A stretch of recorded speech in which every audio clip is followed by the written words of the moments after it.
In a peaceful town in America, a boy notices a strange thing. There are 16 airplanes on the sky out of nowhere. Leave 16 white traces behind. With loud noises. No one knows what is going on. In the middle of the sky there is a mysterious light point. Seems like all 16 airplanes are running away from it. They all know that. That is a comet falling down to Earth. The news says this comet will not directly damage the Earth. Most of the pieces will be burnt in the ozone layer. Some pieces will fall on the ocean and that's it. But not long after the phone of the mentioned John suddenly keeps ringing annoyingly. He takes it out to see. The caller is United States Department Homeland Security. John takes the call and hears a robot voice say his and his family's name. The robot says that his family is chosen to go to the emergency shelter. Please get ready. John looks around. No one else receives the phone call. Looks like indeed only his family is chosen. John quickly brings his son home. This time the wife invites the neighbors over to watch the news. The news says that a piece of the comet falls down to the ocean. But when the countdown ends, the ocean surface is quiet. Everyone is confused when suddenly the room shakes strongly. John runs out of the house. Right then sees a flock of bird fly to a faraway place.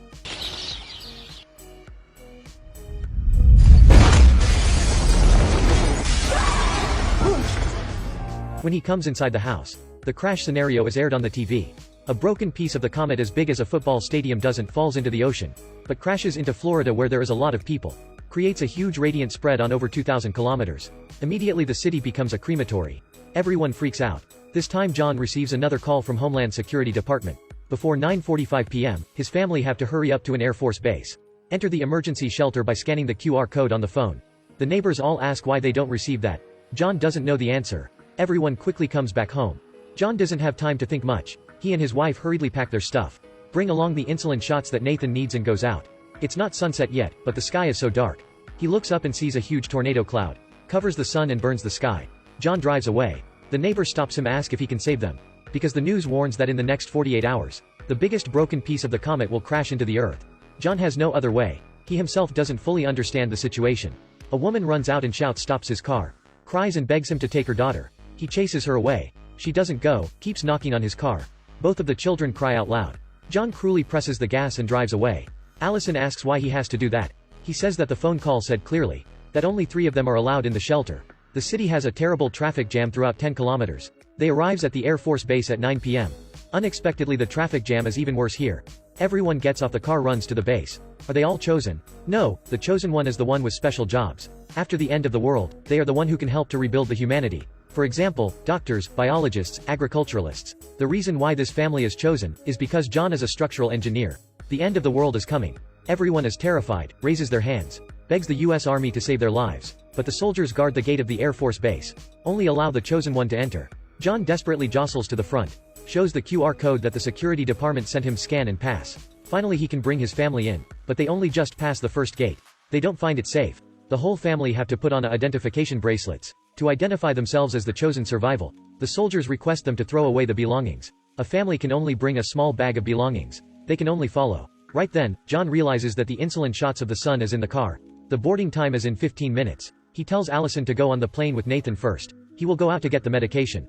Allison is really worried, wants to ask the soldiers about the situation. She shouldn't have asked. The soldiers change their faces upon hearing that the child has diabetes. Immediately bring them over to their boss. Turns out people with chronic disease are not allowed on the plane. They have to make sure that the chosen ones have the highest survival rate. The child is kicked out. Allison is terrified. She tries to beg if her family member can't go on. What will she do? The boss says my family members are all not chosen. Finally Allison and Nathan are kicked out. This time all the cell phones lose signals. She can't contact John. John finds the medication but can't find his wife and son anywhere. He is driven crazy. At that time the people outside who are not chosen are more and more provoked. Not long after, there is a riot. They break through the guard, swoop in the airport.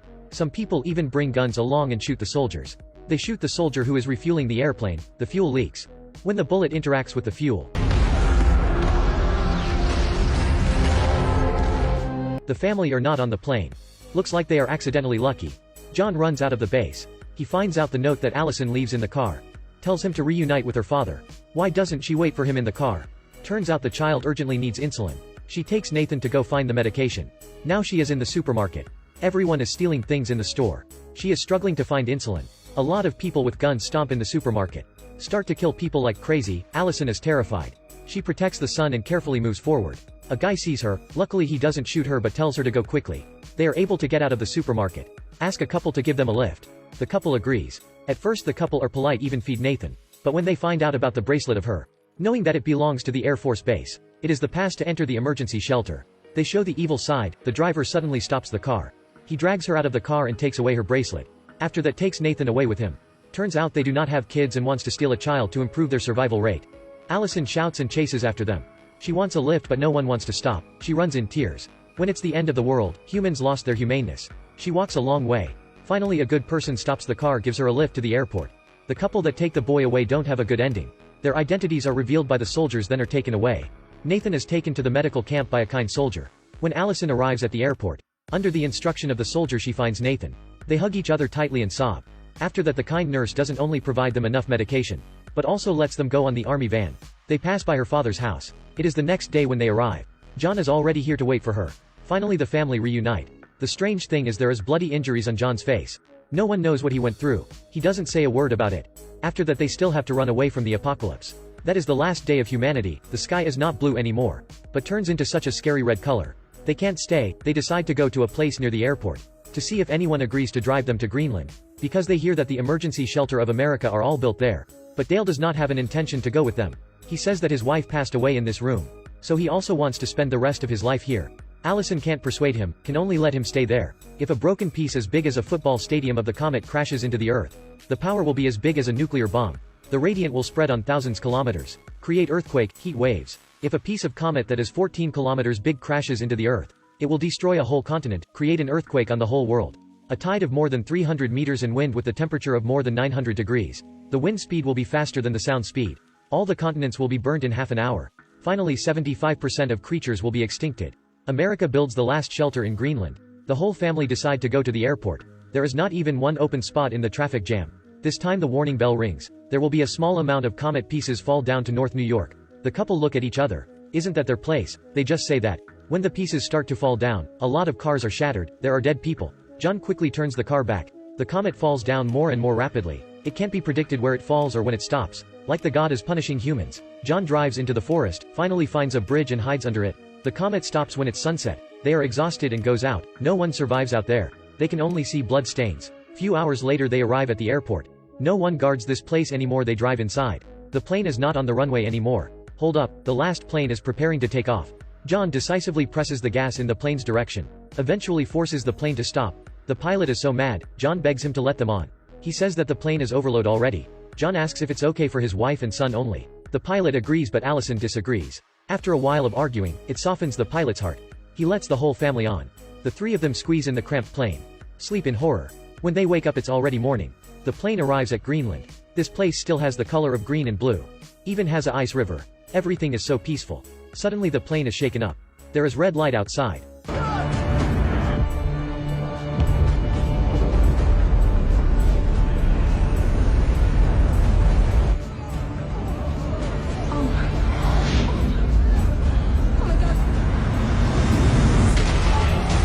The plane starts to lose balance, strongly shakes up. Both of the wings have problems. The pilot tries every way he can to control the plane. It eventually falls down to the river, hits the ice river and stops. People runs away from the death. When John goes find the two pilots, they are majorly injured. One of them is dying and says go away. Then he stops breathing. The biggest broken piece of the comet will fall down in the air. People runs to the underground shelter. It's all dust in the atmosphere. They can only cover their noses. An army van stops middle way to save them. When they arrive, the comet piece is clearly up on the sky. It will fall down in 1 minute and 20 seconds. They go into the underground shelter. When the shelter closes they runs further down, regardless of their sore legs. Finally arrive at the actual shelter. It is about to hit. The family hug each other tightly. When the countdown starts, their life flash through in front of their eyes. The Earth is now rubble. Sydney, London, Paris, Canada are all dust. Only 0.9 months later, the dust fades away. The protected gate is opened. People in the shelter looks up at the sky one more time. The scene in front of them is horrified. Greenland is no longer green. Nothing left. Everyone is miserable. How can they build everything again from the scratch? Can they build it up again? Right then, they hear such a miracle sound. Look, a magically survived bird. They exclaim in awe. They have the courage. One by one, they go out of the shelter. Look in the distance where there is a huge hole on the surface of the Earth. It looks like a scar. Even though the Earth has a lot more scars, but human can still find a way to survive.